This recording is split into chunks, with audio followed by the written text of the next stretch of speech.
Bismillahirrahmanirrahim. Assalamualaikum warahmatullahi wabarakatuh. Bagaimana kabarnya hari ini teman-teman? Semoga sehat dan selalu bahagia ya. Pada pertemuan kali ini, kami dari kelompok pertama akan mempresentasikan makalah yang berjudul Kebutuhan dalam Islam.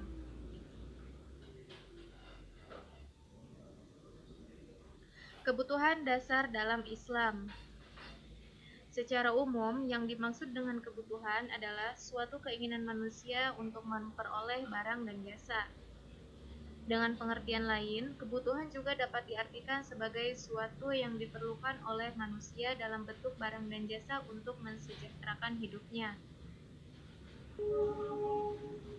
Menurut Islam, semua barang dan jasa yang mempunyai maslahah dikatakan sebagai kebutuhan. Jadi, tidak hanya kebutuhan akan duniawi saja, dalam Islam, suatu kebutuhan itu sejalan dengan tujuan hidup untuk memperoleh pahala guna. Konsep Islam tentang kebutuhan dasar manusia. Konsep kebutuhan dasar dalam Islam bersifat sangat dinamis, mengacu pada tingkat keadaan ekonomi pada masyarakat. Pada tingkat keadaan ekonomi tertentu, barang yang tadinya dikonsumsi karena motivasi keinginan, pada tingkat keadaan ekonomi lebih baik, barang tersebut telah berubah. Sebagaimana yang diungkapkan oleh As-Satibi, rumusan kebutuhan manusia dalam Islam terdapat 3 jenjang, yaitu 1. Kebutuhan daruriyat. Kebutuhan daruriyat ialah tingkat kebutuhan primer. Bila tingkat kebutuhan ini tidak terpenuhi, akan terancam keselamatan umat manusia, baik di dunia maupun di akhirat kelak. Kebutuhan daruriyat A. Menjaga din agama. Ini merupakan daruriyat yang terpenting dan berada pada urutan tertinggi sebagaimana firman Allah Subhanahu wa taala, "Wa ma khalaqtul jinna wal insa illa liya'budun." Artinya, dan aku tidak menciptakan jin dan manusia melainkan supaya mereka mengabdi kepadaku. B. Menjaga jiwa, hifzun nafsi. Menjaga jiwa juga termasuk dalam daruriyatul kamsi, dan agama tidak akan bisa tegak kalau tidak ada jiwa-jiwa yang mampu menegakkannya.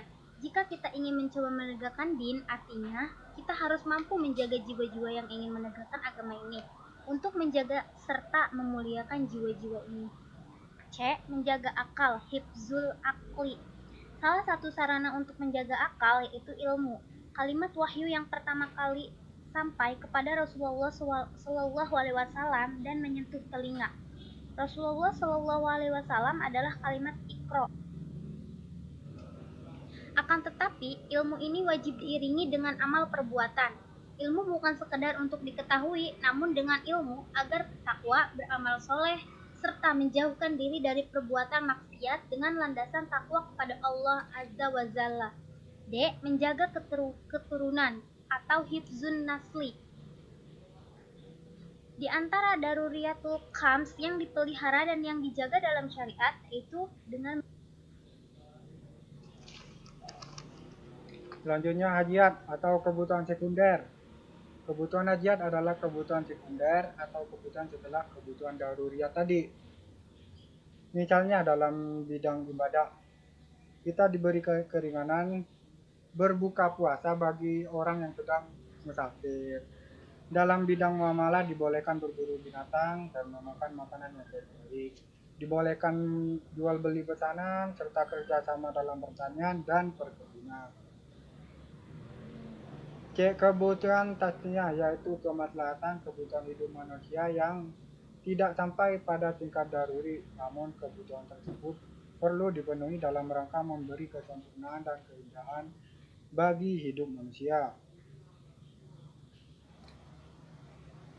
Masalah versus utility atau daya guna. Dalam teori ekonomi konvensional, utility dijelaskan sebagai upaya menguasai atau memiliki barang maupun jasa guna memuaskan keinginan manusia.